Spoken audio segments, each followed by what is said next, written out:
Good morning, this is Larry Edelson for my Uncommon Wisdom video for Thursday, June 17th. Hope you're all having a good week. Not much to report on as far as fundamental news so far this week. The markets remain choppy and in their intermediate and major long-term trends. Let's go right to the charts now. I want to take a look first at gold. Last week I told you gold would probably climb up to test this cyclical resistance area here. And that's what it's been doing ever so slowly this week. We've seen gold, after pulling back late last week, climb back up. This is a critical point on the short term here. What we want to see is gold close above this line and preferably make a new high, at least intraday. If so, we'll consider the latest uptrend in gold to be on track for new highs around 1300, 1350 in gold. And then subsequently we'd look for a pullback around 1236 where these two lines converge here during the month of basically July, mid-July or so. Cyclically, gold is looking higher, short, intermediate, and long term. On my cycle charts, the question is really a technical question right now. Will it be able to move above this line and make a second closing above this resistance area? I believe it will. However, I cannot rule out a decline back to about 1200 or so to this uptrend line before we see another move higher. Core gold holdings should be held for the long term. That's physical gold and gold shares and gold ETFs.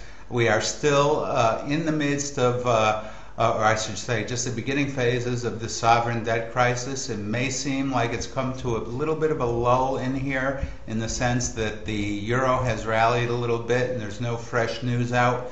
But mark my words, the surprises are going to be on the side of the sovereign debt crisis and rather negative developments for the European economy and the U.S. economy. So you don't really want to be shorting gold here, even on the short term for nimble traders. You want to be biased definitely on the long side, short term, as well as intermediate and longer term. Let's take a look now at the Dow. Here too I've been able to successfully forecast the short-term moves. I suggested last week that we would probably get a bounce in the Dow Industrials up to 10.4, 10.5. That has started to happen. We could see it go as high as 10.6. However, I still do not like the Dow here. In addition to the negative forces we're seeing from the sovereign debt crisis, technically this chart here is very weak in my opinion, and I want to show you precisely what I mean. So let me move this up here a bit. You see this double bottom here.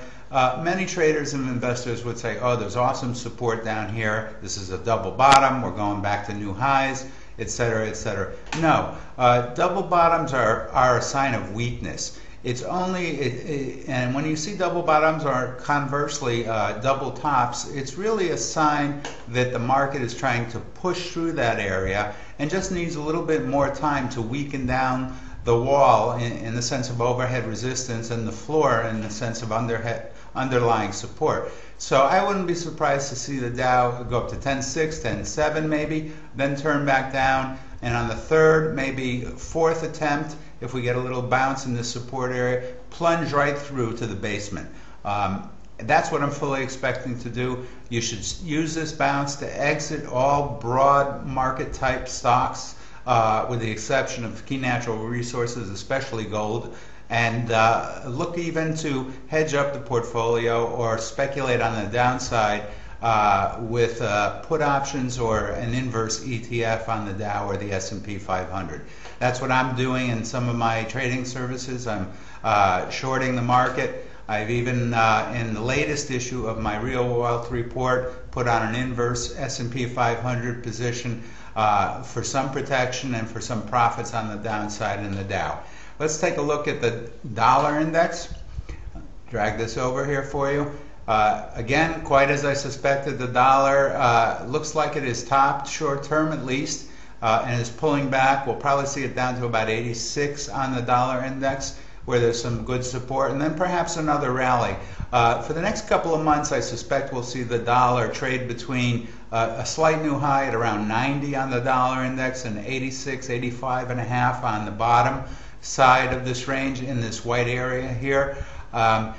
Basically, I need to look a little bit more closely right now at my intermediate term trend indicators. I do believe that the rally may be over completely in the dollar, and while we might chop around for a couple of months, we may head back through the downside of this cyclical channel here and start the next leg down in the dollar. A little too early to say. However, there's no doubt in my mind that the long-term trend in the dollar remains a bear market to much, much lower levels. There's no question in my mind about that. Let's also take a look at oil. I've been telling you to expect a bounce in oil. We've got it. The bounce is not quite over. We'll see oil probably push up to about 78, but then it will probably pull back and retest support in the $68 range. So I am still looking to buy some juicy energy shares here and oil-based positions here. It might come any day. It might be a few more days. So stay tuned to my updates. And if you're a Real Wealth Report subscriber, be alert for flash alerts. And if you're one of my trading service members, certainly stay tuned there, because I am going to get very aggressive very soon in oil and energy.